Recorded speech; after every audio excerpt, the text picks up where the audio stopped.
I'm Mary, and I'm 29 years old. 6 months ago, I thought I knew what my future looked like. A comfortable house in suburban Connecticut, family dinners every Sunday, and a husband who promised to love me through everything. Then I found the divorce papers hidden in Kevin's briefcase and realized I'd been living in a fantasy. The house we'd bought together was now solely in his name. The joint accounts had been quietly emptied. Even our daughter Emma's college fund had mysteriously vanished into investments I couldn't access.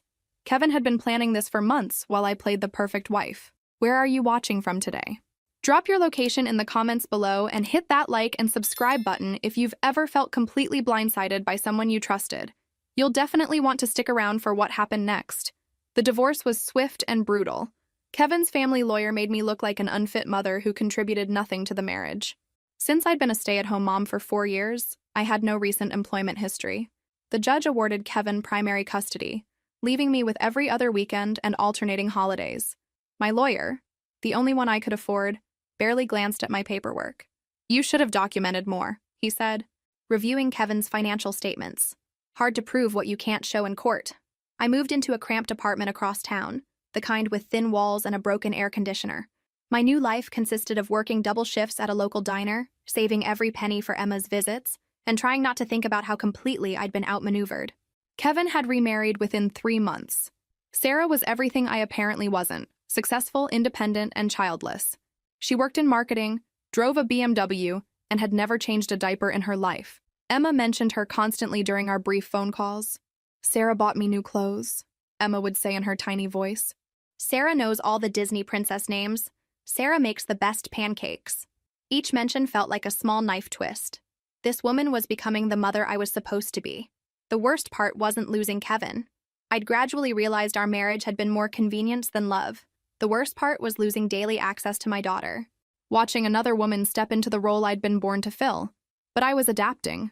Slowly, painfully, I was building something new. The diner job was temporary. I'd enrolled in online courses to become a paralegal.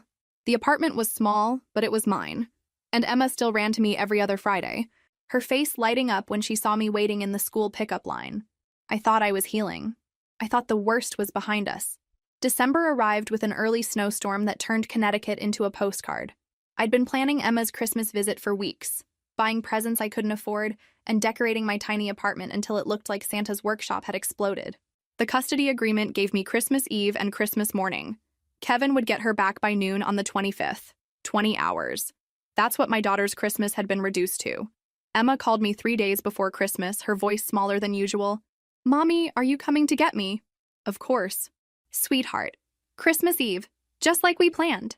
But Sarah said maybe we should all stay together this year. Like a real family." The words hit me like ice water. "What do you mean, baby?" She said it might be confusing for me to go back and forth, that Santa might get mixed up about where to leave presents. I gripped the phone tighter. "Santa knows exactly where you'll be, Emma. We talked about this, remember? You get Christmas Eve with Mommy, then Christmas Day with Daddy." "Okay," she whispered, but I could hear the uncertainty in her voice. After we hung up, I called Kevin immediately. "We need to talk about Christmas." "Mary, I'm at work. Your fiancé is telling our daughter she shouldn't come to my place for Christmas. That wasn't part of our agreement." Kevin sighed, that patronizing sound I'd grown to hate during our marriage. "Sarah's just trying to help." Emma seemed confused about the schedule. Emma was fine until someone started filling her head with ideas about real families. "The custody order is clear. Kevin, don't make this harder than it has to be. Look, we could be flexible here. What if we did Christmas morning all together, for Emma's sake?" The suggestion was so absurd I almost laughed. "Absolutely not. I'll pick her up Christmas Eve at 6, just like we agreed." "Fine, but Sarah's right. You know, all this back and forth isn't healthy for a 4-year-old. I wanted to scream that 4-year-olds shouldn't have to deal with back and forth because their fathers shouldn't abandon their families for younger women.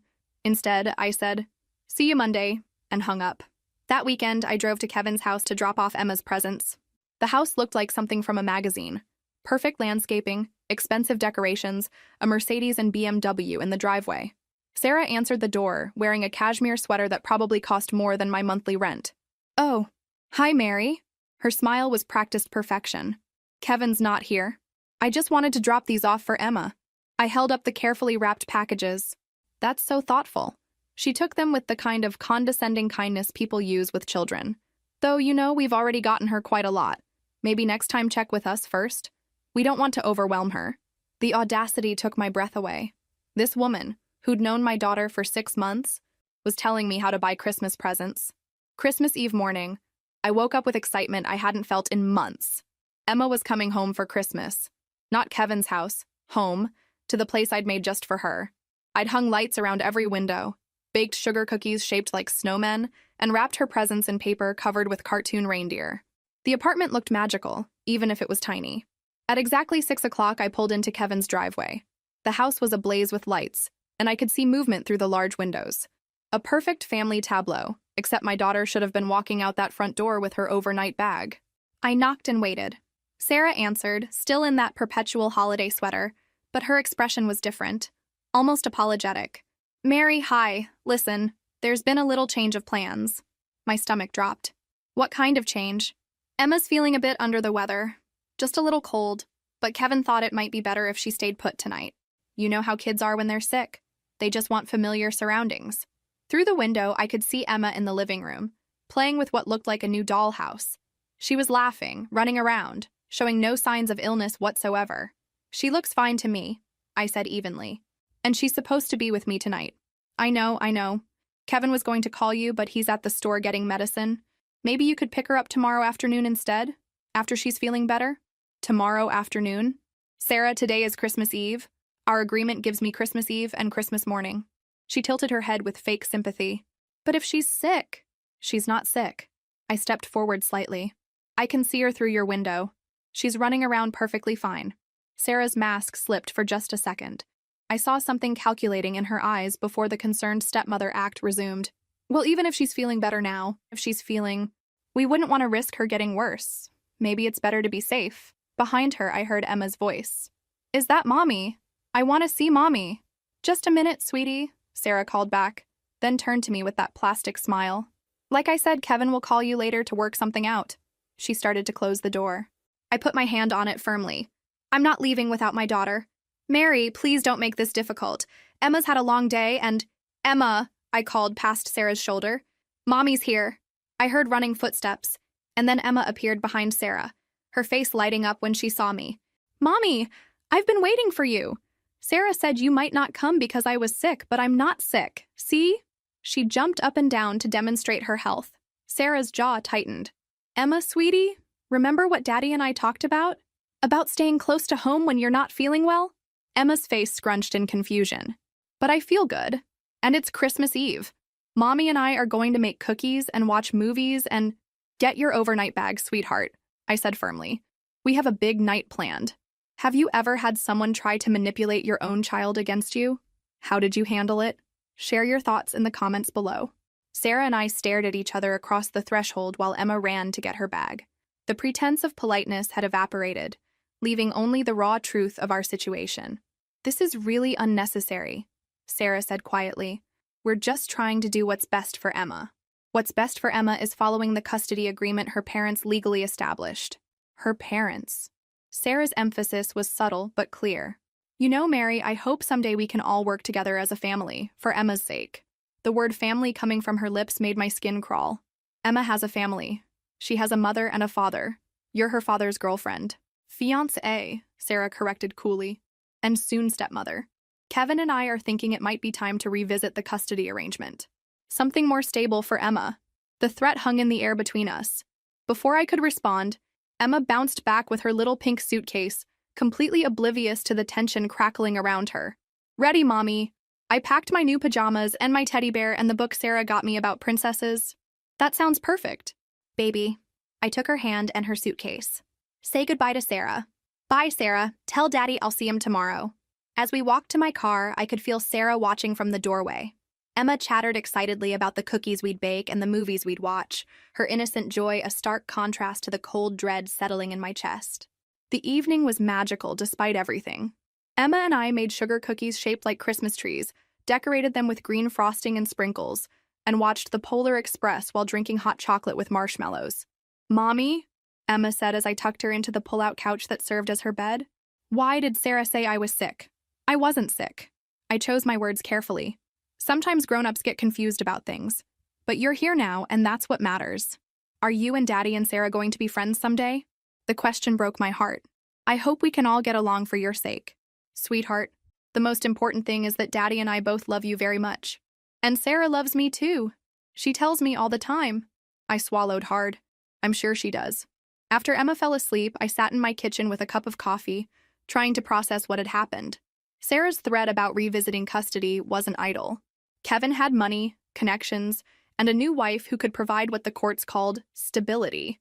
I had a one-bedroom apartment, a job that barely covered rent, and a track record of being financially dependent. If they decided to fight me for custody, what chance did I really have? Christmas morning arrived with Emma's delighted squeals as she discovered that Santa had indeed found our little apartment. We opened presents slowly, savoring each moment, because I knew she'd be gone by noon. Mommy, look! Santa brought me the art set I wanted. Emma held up the box of crayons and colored pencils I'd saved 3 weeks to buy. That's wonderful, sweetheart. What are you going to draw first? A picture of our Christmas. With you and me and the cookies and the tree and everything. My phone buzzed with a text from Kevin. Running late. Pick up at 1 instead of 12. 1 extra hour. I'd take it. Emma was halfway through her drawing when my phone rang. Kevin's name flashed on the screen. Hey, quick question, he said without preamble. Did you let Emma eat a lot of sugar last night? She seemed pretty wound up when I talked to her this morning.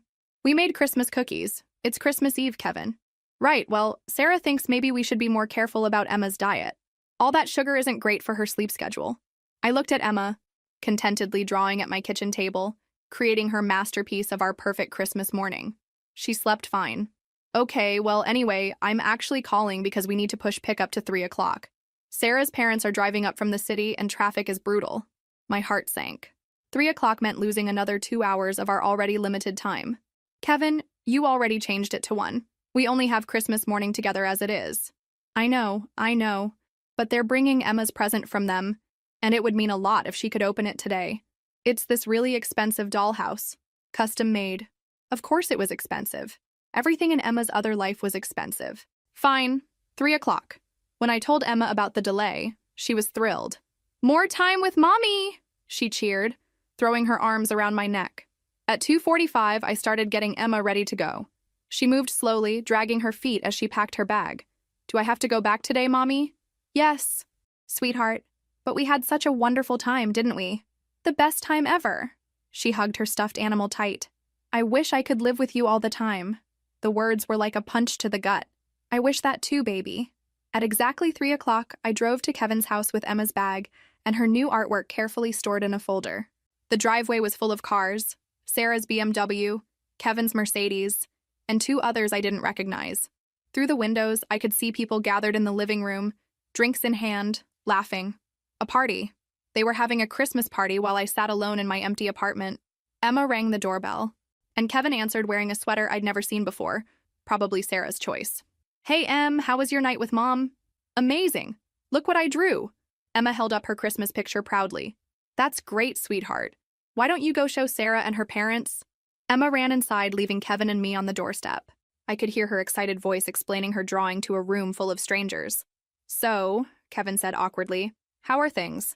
Things are fine, Kevin. Emma had a wonderful Christmas. Good. Listen, Sarah mentioned you seemed upset yesterday about the custody thing.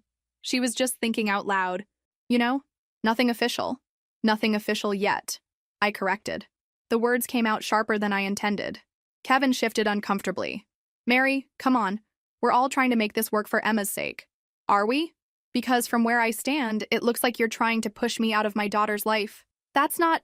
Look, maybe we should talk about this later, when we're not both stressed about the holidays. Through the open door, I could hear laughter and conversation. Emma's voice rose above the others. My mommy makes the best cookies in the whole world. Mom makes good cookies too, I heard Sarah say.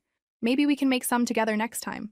The casual way she inserted herself into every aspect of Emma's life made my blood boil. Kevin, I need to ask you something and I want an honest answer. He crossed his arms. Okay. Are you planning to file for full custody? The pause before his answer told me everything.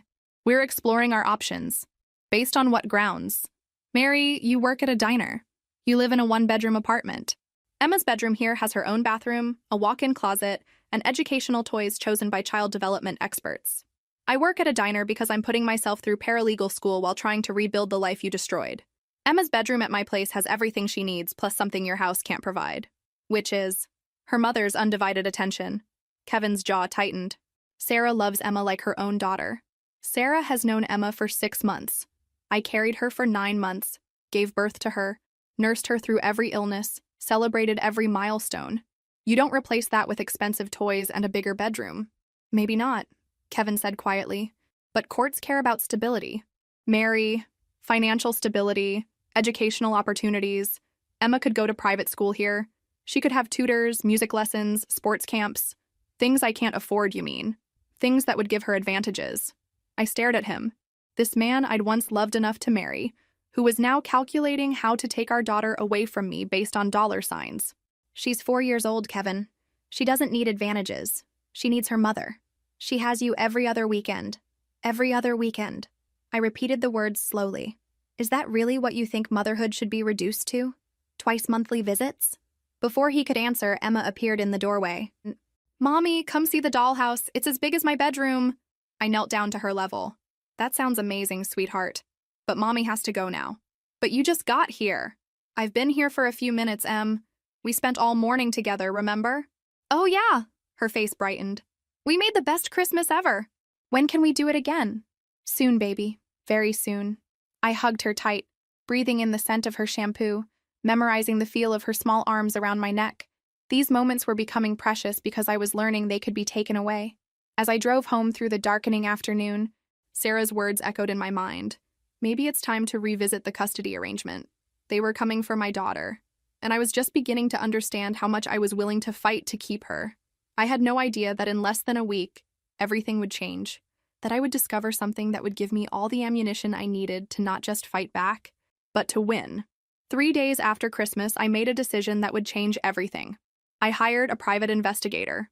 The woman's name was Janet Mitchell, a former police detective who specialized in custody cases. Her office was small but professional, filled with case files and certificates that proved she knew how to find things people wanted to keep hidden. I need to know everything about my ex-husband's financial situation, I told her. His new fiancé, his business dealings, anything that might be relevant to a custody case. Janet studied me across her desk. This isn't cheap, Mary. Are you sure you want to go down this road? I thought about Kevin's threat, about Sarah's smug confidence, about the way they were slowly erasing me from my daughter's life. I'm sure. It'll take a few weeks to compile everything. In the meantime, document every interaction with them. Save every text, every email, every voicemail. Keep detailed notes about your visits with Emma, times, activities, anything unusual, she says. I left Janet's office feeling lighter than I had in months. For the first time since the divorce, I was taking action instead of just reacting. That evening, Emma called from Kevin's house. Mommy, guess what? We're going on a big trip. Oh, really? Where to? Sweetheart? Sarah says it's a surprise, but I heard her tell Grandma Patricia we're going to Disneyland. My stomach dropped. When is this trip happening? After New Year. Sarah says we'll see Mickey Mouse and stay in a castle and eat princess food. The trip would eat into my custody time. I was certain of it. That sounds wonderful, baby. Make sure to take lots of pictures to show Mommy. After we hung up, I immediately texted Kevin. Need to discuss Emma's Disneyland trip and how it affects our custody schedule. His response came 2 hours later. We'll work something out. But I knew better now. Working something out meant I'd get whatever scraps they decided to throw me. The next morning, I called Janet. They're planning to take Emma on a week-long trip to Disneyland. It's going to interfere with my custody time. Document everything, Janet said. Date, time, how you found out, their response when you questioned it. Keep building your case. New Year's Eve arrived gray and cold. I spent it alone in my apartment, watching the ball drop on TV while Emma celebrated at Kevin's house. Sarah had posted photos on social media. Emma in a sparkly dress, holding a mini champagne glass filled with apple juice, surrounded by adults I didn't recognize. My daughter was living a life I wasn't part of. Worse, she was forgetting what life with me was like. January 2nd, Kevin texted, picking Emma up early for Disneyland prep. Can we switch to Saturday afternoon instead of Friday? Another hour stolen. Another small victory for them. Fine, I texted back. But we need to discuss the missed custody time. Already talked to my lawyer. Trip doesn't technically violate the agreement since we're only gone 5 days. Technically, everything with Kevin had become about technicalities. Saturday came and I drove to his house to collect Emma. The driveway was full of suitcases, and I could see through the window as Sarah organized piles of new clothes, everything Emma would need for her magical vacation. Emma ran out wearing a new outfit I'd never seen before, her hair styled in elaborate braids that had clearly taken someone hours to create. "Mommy, look at my hair. Sarah did it special for our trip." "It's beautiful, sweetheart." I forced a smile while my heart broke a little more. As we drove away, Emma chattered excitedly about the trip. Every sentence started with, "Sarah says," or "Sarah promised," or "Sarah showed me pictures." Sarah. Always Sarah. "Mommy," Emma said suddenly, "why don't you ever take me on big trips?" The innocent question hit like a physical blow. How do you explain to a 4-year-old that mommy works 2 jobs just to afford groceries while daddy's new family has unlimited funds for magical vacations? "Well, sweetheart, we have our own special adventures. Don't we? Remember our Christmas cookies and movie nights?" "Yeah, but Sarah says Disneyland is the most magical place on Earth. She says I'll see real princesses." What do you think happens when one parent can afford Disneyland while the other can barely afford dinner? Have you seen how money gets weaponized in custody battles? Share your thoughts below. Janet called me on January 15th with news that made my hands shake. "I found something interesting about your ex-husband's business," she said. "Kevin's been hiding assets through his company. Offshore accounts, shell corporations, investment properties listed under fake names. We're talking about substantial money that was never disclosed during your divorce." I sat down hard on my couch. How much money? Close to $2 million. Maybe more. Money that should have been considered marital assets. The room spun around me. $2 million. While I'd been awarded a settlement of $30,000 and minimal alimony, Kevin had been sitting on a fortune. "There's more," Janet continued. "His fiancée, Sarah? She's been helping him hide assets. Her marketing company has been billing his business for services never rendered. It's money laundering, Mary. They've been funneling marital assets through her business to keep them away from you." I could barely breathe. What does this mean? "It means you were defrauded. Your divorce settlement was based on false financial information. You have grounds to reopen the entire case." Can they get in trouble for this? Legal trouble? Absolutely. We're talking about fraud, tax evasion, possibly criminal charges depending on how deep this goes. That night, I couldn't sleep. I kept thinking about Kevin's confident smirk when he'd threatened to take Emma away from me, his casual dismissal of my ability to provide for our daughter, Sarah's condescending comments about stability and advantages they'd stolen from me. Not just money, but years of Emma's life. Time I'd lost with my daughter because I couldn't afford to fight their custody grab. Now I could fight back. The next week, Emma returned from Disneyland full of stories about princesses and rides and the hotel room that was bigger than Mommy's whole apartment. She showed me hundreds of photos on Kevin's phone, her face glowing with joy in every single one. "Did you have the best time ever?" I asked, genuinely happy to see her so excited. "The best. Sarah says maybe we can go back for my birthday." "That would be nice, sweetheart." "Mommy, why do you look sad? Don't you like my Disneyland pictures?"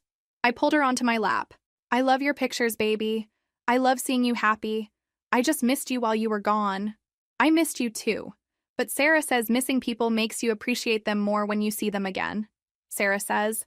The phrase that had become the soundtrack of my life. "Sarah's very smart," I managed. That evening, after I'd returned Emma to Kevin's house, I called my new lawyer, one of the best family attorneys in Connecticut, paid for with money I'd borrowed against my future settlement.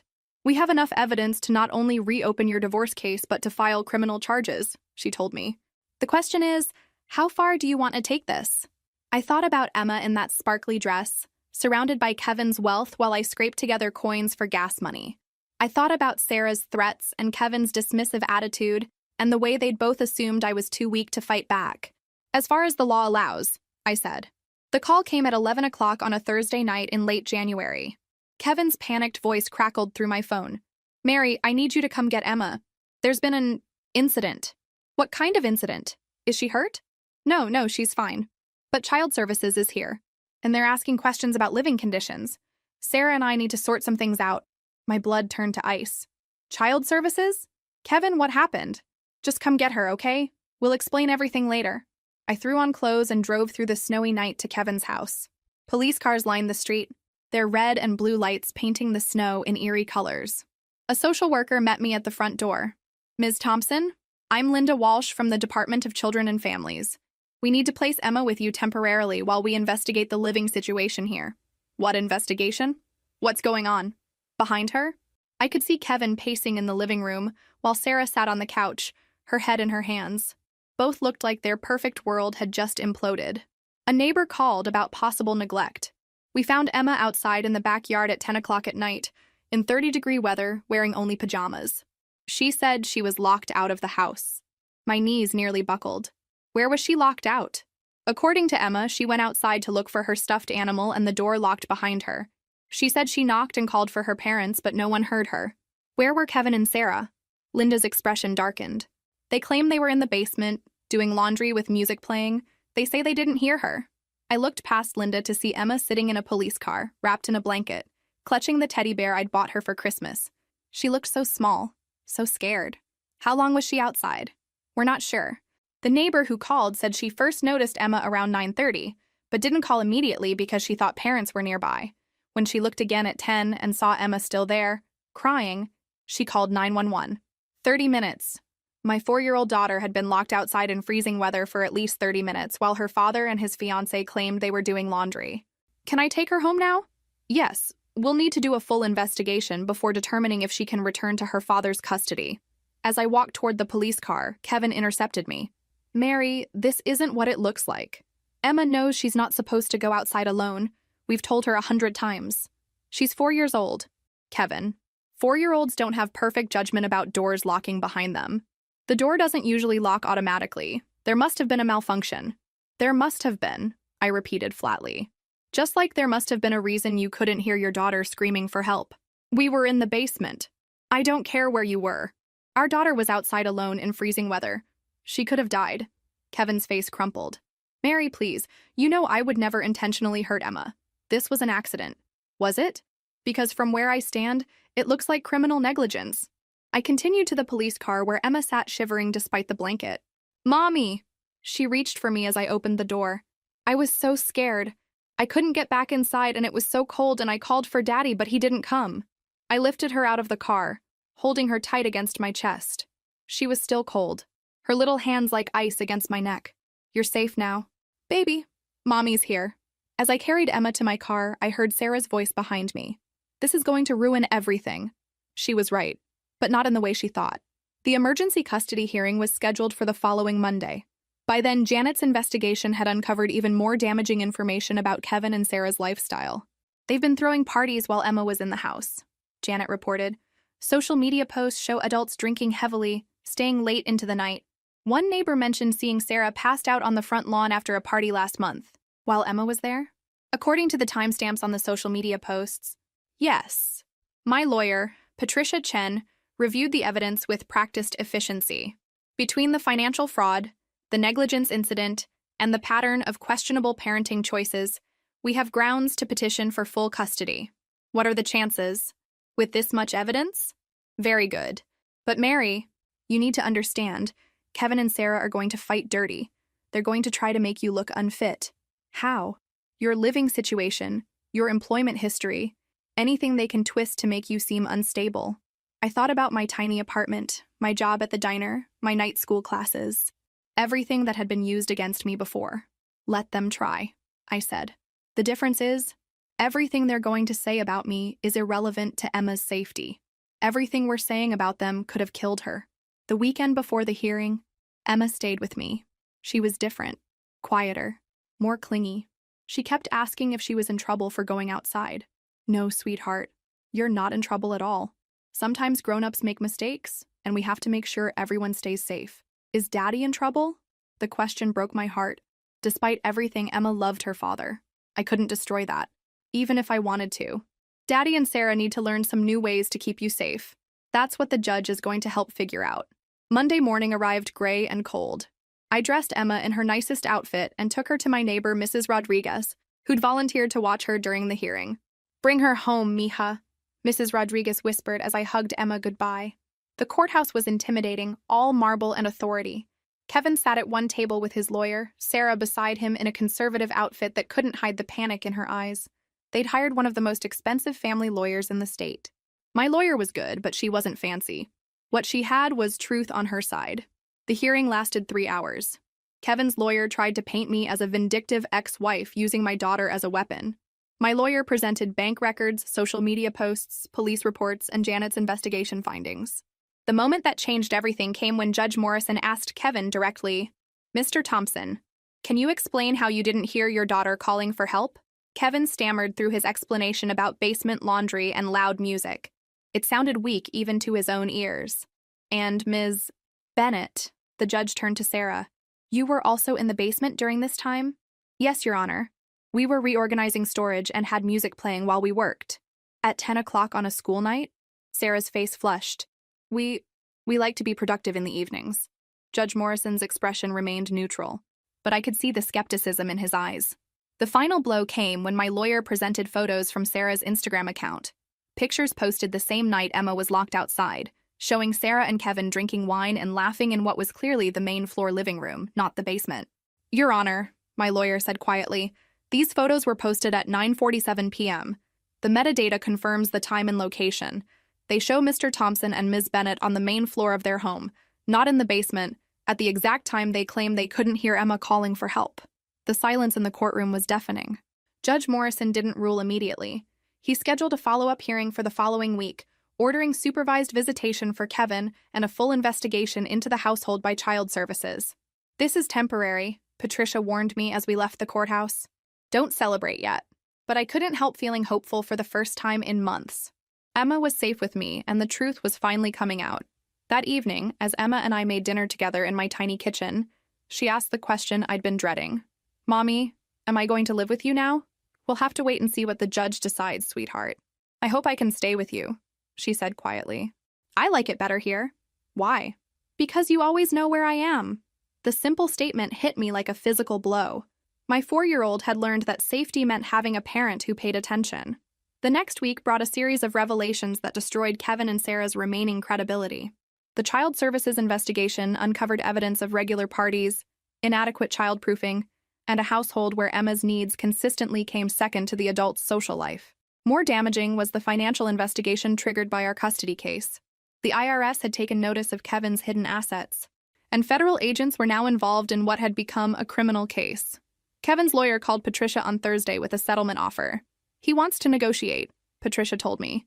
"Full custody to you, supervised visitation for him, and he'll pay you the money you should have received in the original divorce settlement." "How much money?" $800,000. Plus ongoing child support. That's triple what you're getting now. I sat in stunned silence. $800,000 would buy Emma and me a house, pay for her college, give us the stability Kevin had claimed only he could provide. What about criminal charges? That's separate. The DA will decide whether to prosecute the fraud and negligence charges regardless of what we do in family court.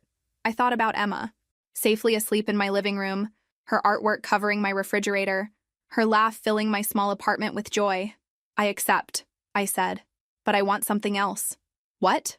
"I want Sarah to have no legal relationship to Emma. No step-parent rights, no decision-making authority, nothing. If Kevin wants any chance at rebuilding a relationship with his daughter, Sarah can't be part of it." Patricia was quiet for a moment. "That's actually brilliant, and completely reasonable given the circumstances." The final hearing was scheduled for the day before Emma's 5th birthday. Kevin looked haggard, Sarah was noticeably absent, and their lawyer seemed eager to get the whole thing over with. Judge Morrison approved the settlement without comment, officially awarding me full custody of Emma and ordering Kevin to pay both the settlement and ongoing support. "Mr. Thompson," the judge said before dismissing us, "you're fortunate that your ex-wife is more interested in your daughter's welfare than in destroying your life. I suggest you spend your supervised visitation learning how to be the father your daughter deserves." As we left the courthouse, Kevin stopped me in the hallway. "Mary, I'm sorry for all of it. The hiding money, the custody threat, what happened that night with Emma. I lost sight of what mattered. I looked at this man who'd once been my husband, who'd given me the most precious thing in my life, who'd then tried to take her away. I hope you figure out how to be a better father, Kevin. Emma deserves that. She deserves you," he said quietly. She always did. 6 months later, Emma and I moved into our new house, a modest 3-bedroom colonial with a fenced backyard and a kitchen big enough for us to bake cookies together. Emma chose her own bedroom furniture, painted her walls lavender, and hung her artwork in frames like a real gallery. "Mommy, is this really ours forever?" she asked as we planted flowers in our front garden. "Forever and always, sweetheart. Kevin sees Emma every other Saturday for supervised visits. He's been attending parenting classes and seems genuinely committed to rebuilding their relationship. Sarah is completely out of the picture. Their engagement ended when the criminal charges were filed. The federal investigation resulted in Kevin pleading guilty to tax evasion and fraud. He received 2 years probation and substantial fines. Sarah faced charges for her role in the money laundering scheme. But the real victory wasn't the money or the custody ruling. It was watching Emma flourish in an environment where she felt truly safe and loved. She started kindergarten at a school near our new house, made friends easily, and never asked why Daddy couldn't hear her calling for help that night. Children are resilient, but they remember feeling safe more than they remember feeling scared. I finished my paralegal certification and took a job at Patricia's law firm, specializing in helping other women navigate custody battles. The work is meaningful, and the salary gives us the security I'd only dreamed of during those dark months after the divorce. You know what I learned from all this? I told my friend Charlotte over coffee last week. Sometimes the worst thing that happens to you sets you up for the best thing that could happen to you. What do you mean? If Kevin hadn't tried to take Emma away from me, I never would have hired an investigator. I never would have discovered the hidden assets. I would have spent years struggling financially while he lived in luxury. His greed and negligence gave me everything I needed to win. Emma interrupted our conversation by running up to our table, her face flushed from playing on the playground. "Mommy, can we go home and make cookies?" "Of course, sweetheart." As we walked to our car, Emma slipped her hand into mine. "Mommy, I'm glad we live together, just us." "Me too, baby. Me too." The custody battle that was supposed to destroy me ended up saving us both. Sometimes the people who underestimate you give you the greatest gift of all, the motivation to prove them wrong. If this story resonated with you, make sure to like and subscribe for more real-life stories of overcoming the odds.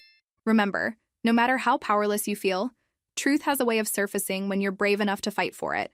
And to any parent fighting for their child, document everything. Trust your instincts and never give up. Your kids are counting on you to be their voice when they can't speak for themselves. Thank you for listening to Emma's and my story. Sometimes the ending you didn't plan turns out to be exactly the beginning you needed.